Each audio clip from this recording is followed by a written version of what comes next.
के लकीर से फिसल गईलू। हम वफा के तलाशत रही, तू बेवफा निकल गईलू। हम वफा के तलाशत रही, तू बेवफा निकल गईलू।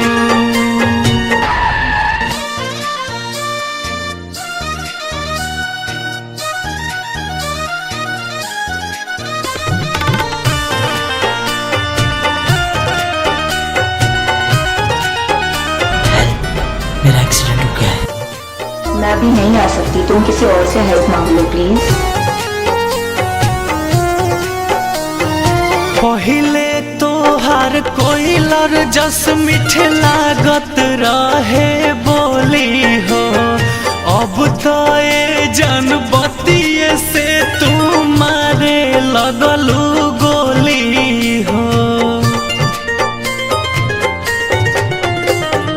पहिले तोहार कोइलर जस मीठे लागत रहे बोली हो, अब तो ये जनबतिये से तू मारे लगलू गोली हो।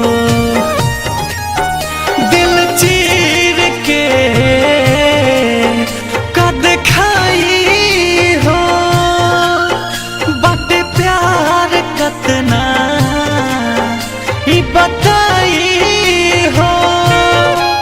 काहे दूसरा के मोहब्बत में पिघल गईलू। हम वफा के तलाशत रही, तू बेवफा निकल गईलू।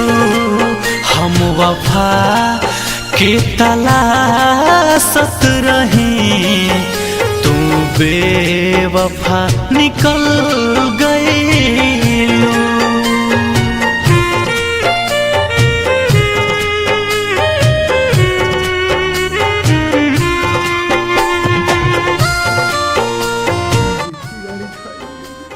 उसका एक्सीडेंट हो गया, वो मर गया। हमारा साथे जैसन कैलू राम जी करी है विचार हो। तू खुश रही हा जहाँ भी बाड़ू, दिल से दुआ बहमार हो।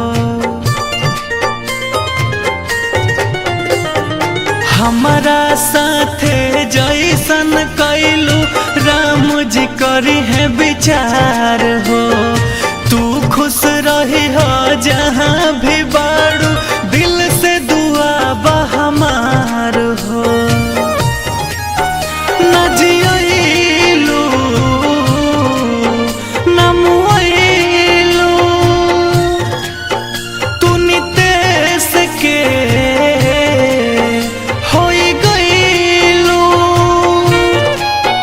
रंजीत के तू खुशी सब निगल गईलू।